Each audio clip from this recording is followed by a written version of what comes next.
ఈ ప్రపంచంలో చాలా ప్రేమ కథలు ఉంటాయి. అందులో ఒక్కొక్కరిది ఒక్కో కథ. అలాంటి ప్రేమ కథే 826 KM written by Mohammed Ghouse. ఎవరైనా పుస్తకాలు చదవడం స్టార్ట్ చేద్దాం అనుకుంటే మీరు ఈ నవలతో కూడా స్టార్ట్ చేయొచ్చు. ఎందుకంటే చాలా సింపుల్గా అందరికీ అర్థమయ్యే భాషలో చాలా తక్కువ పేజీలతో ఉంది ఈ పుస్తకం. కానీ మీకు లవ్ స్టోరీస్ పెద్దగా ఇంట్రెస్ట్ లేకపోయినా, ఒక 40 years అలా ఉండి లైఫ్ని ఎక్స్పీరియన్స్ చేసిన వాళ్ళైనా పెద్దగా కనెక్ట్ అవ్వకపోవచ్చు. ఇది కేవలం నా అభిప్రాయం మాత్రమే.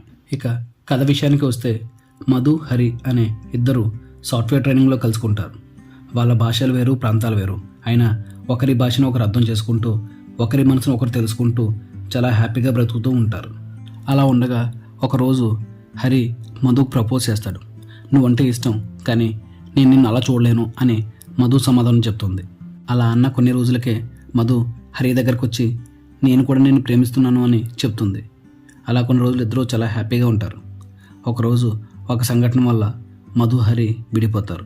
826 కిలోమీటర్ల దూరంలో ఎవరికి వారు బ్రతుకుతూ ఉంటారు. ఆ దూరం దాటి ఇద్దరు కలుసుకున్నారా లేదా అన్నదే కథ.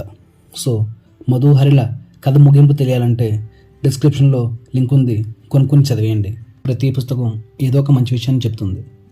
ఈ పుస్తకం ద్వారా కూడా ఒకరిని ఇష్టపడితే వారినే కాదు, వాళ్ళ ప్రపంచాన్ని కూడా గౌరవించాలి అనే విషయాన్ని బాగా నేర్పిస్తుంది. మళ్ళీ ఒక మంచి పుస్తకంతో వచ్చే వారం కలుద్దాం. వీడియో నచ్చితే ఏం చేయాలి తెలుసు కదా? లైక్, షేర్, సబ్స్క్రైబ్ చేసుకోండి. అలాగే బెల్ ఐకాన్ కూడా ఆన్లో పెట్టుకోండి.